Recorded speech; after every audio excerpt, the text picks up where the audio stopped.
It's Ballard here, Christian Ballard, sports journalist at Ballard Sports Media. Also, I might start uploading videos like this on the other channel, Christian Ballard Sports Journalist, secondary channel in case anything ever happens to the main channel. So go subscribe to that. It's got my picture on it. You get it. Plus, it'd be cool to grow 2 channels. Technically 3 if you count the Mississippi State at the Voice of College Football. Go check that out.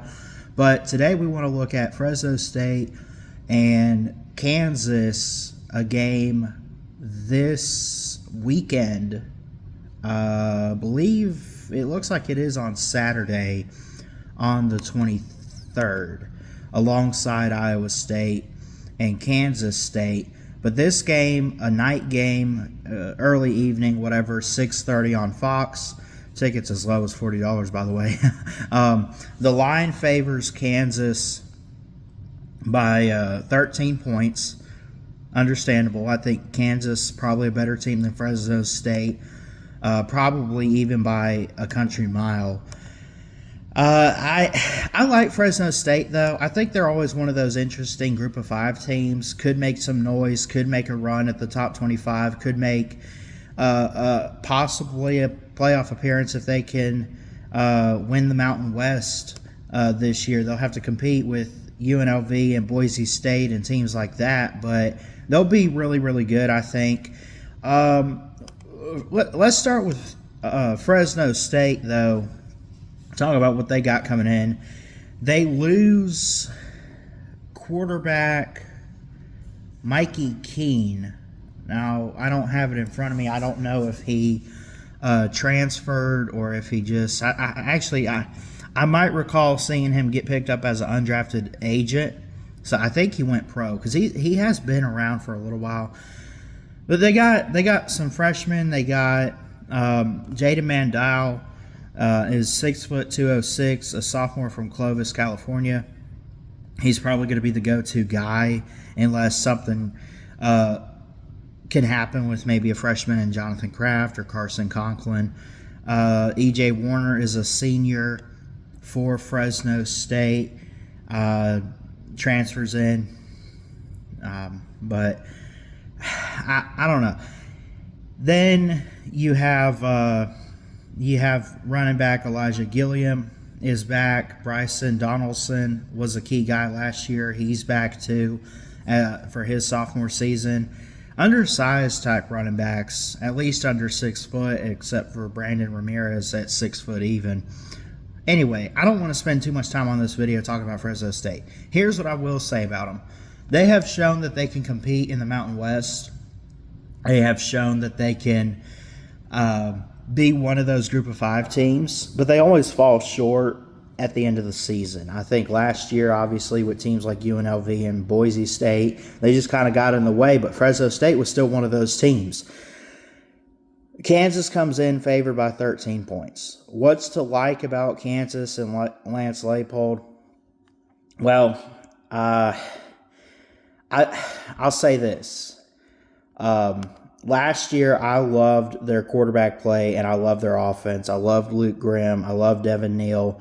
I loved Jalen Daniels, who comes in. You also have other quarterbacks out there competing really for backup spots. Cole Ballard, no relation, by the way. Mikey Paul is a junior. Isaiah Marshall comes in, a true freshman. David McComb, and... last year, Devin Neal was the lead rusher. He is now in the NFL. And again, I don't have it in front of me of where he went, but he's gone. Over 1,000 yards last year, 1,266. Luke Grimm, the lead receiver, in yardage at 690. He's gone. Emmanuel Henderson from Hartford, Alabama, actually a transfer from the University of Alabama, went to Kansas. I knew he had entered the portal. Interesting that he went to Kansas. I'm actually just now seeing this. I kind of got really upset that day I saw him transferring, and then I just quit trying to pay attention to where he's going to end up. But he is very talented. I will say that. He comes in. as a senior. He's 6'1", 190. Could be, most likely as a transfer here, the go-to wide receiver. Levi Wentz, also a senior. Jaden Nickens is a freshman. Israel Moses, the fifth, comes in. Got a few different tight ends. So, I don't know. Big 12 is known for offense, and I think we've seen some good, if not just decent offense from the Jayhawks in recent years, and I think you'll see that in this game. I expect Kansas to win at home in a night game in Lawrence. 13-point spread. I would probably take them in the points. I would love to see Fresno State be a good team this year, and I think they will be. I think they take some steps back. After this game for them, I mean, they go on a run with teams at home like Georgia Southern. They go to Oregon State, play Southern, play Hawaii, Nevada, Colorado State. I mean, they play a pretty manageable schedule outside of going to Boise State, maybe playing at Colorado State. Colorado State could field a good team every once in a while, too. So, Fresno State's schedule sets up pretty fair. But an opener with Kansas, I don't trust it. I rarely ever, like, the team's got to be really bad. Like, if this were Kansas from, like, 2 or 3 years ago or even 10 years ago, I'd say Fresno State has a really good chance to pull an upset because of how bad Kansas was. Now, Kansas has turned things around. They're nothing special other than I do love the quarterback play with Daniels. I love that they got their offense together. They've managed to compete a little bit inside the Big 10, or Big 12, I should say. It's a tough game to call because I don't want to say it's a coin flip, but I could still see it go either way. Like, if Fresno State, I think the only way Fresno State's going to win this game is if Kansas just lays an egg, honestly. I mean, there is just no other way I see it. And this Kansas team from last year too, they didn't make a bowl game. But they had some games that should have gone their way. They ended up 5-7. They were a game shy of being bowl eligible. The games that could have gone their way: rival in Kansas State, 2-point loss on the road, 4-point loss at Arizona State, a playoff team, by the way, at West Virginia. It was so weird. Like, I don't know if they just gave up when they went to Baylor that last week of the season, because that was 45-17. But, like, you look at UNLV, 23-20, loss. 32-28 to West Virginia, loss. Notice a pattern here. They're close losses. Outside of this TCU game was 38-27. Daniels, by the way, was the highest passer in every game for Kansas in last season. So even in those losses, like Arizona State, they lost by 4, 35-31. He threw for 260 yards. He threw for 280 against Baylor. They couldn't score. But anyway, if a couple games went their way at the end or something, and they just found a way to seal the deal, I mean, this is easily like a 7-8 win Kansas team. Now, I'm not saying that's what it's going to be this year. Focusing in on Fresno State, though, if Kansas, who I do expect to get a little bit better, if they take those right steps forward, they should be able to at least win this week 0 matchup with Fresno State, right? And then you look at the rest of their schedule. I just outlook for Kansas. I know we didn't get through everybody we wanted to in the off season as far as team previews. Wagner the next week on a Friday night, going to be a win.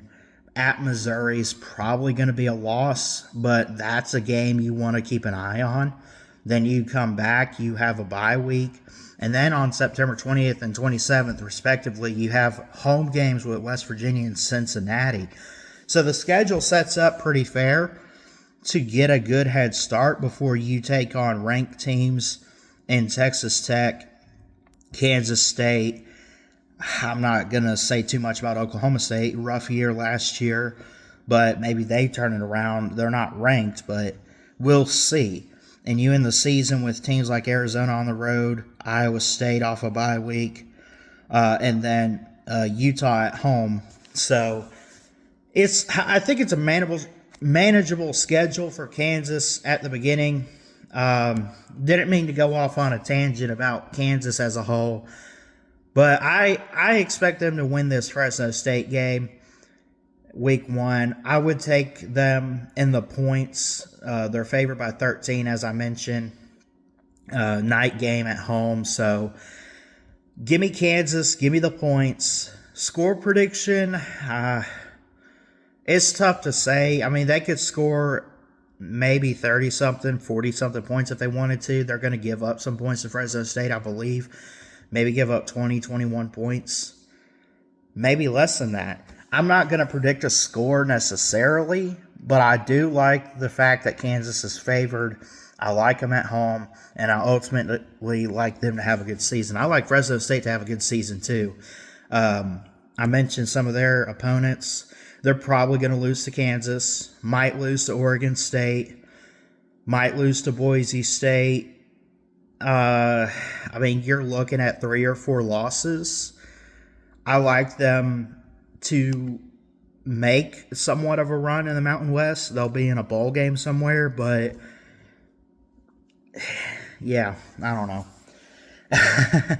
We'll see. We'll see what they look like, but they got some opponents out there like a Boise State or whoever that just might trip them up. So let me know your thoughts on this game. Sorry it was like 12 minutes and all that, but just kind of getting it out the way. I do think it's an interesting game to highlight this weekend outside of Kansas State, Iowa State. Those 2 games, this Fresno State, Kansas, and then Kansas State, Iowa State are going to be 2 marquee matchups this weekend. Only because, and I say the Kansas game is going to be one because Kansas should be improved to get a couple extra wins on the schedule, and Fresno State could be a mystery dark horse in the group of 5 to watch this year, but it starts with going to Kansas. Love you guys. Jesus loves you. Keep your head up. Let me know what you guys think about this game in the comments. We'll see you.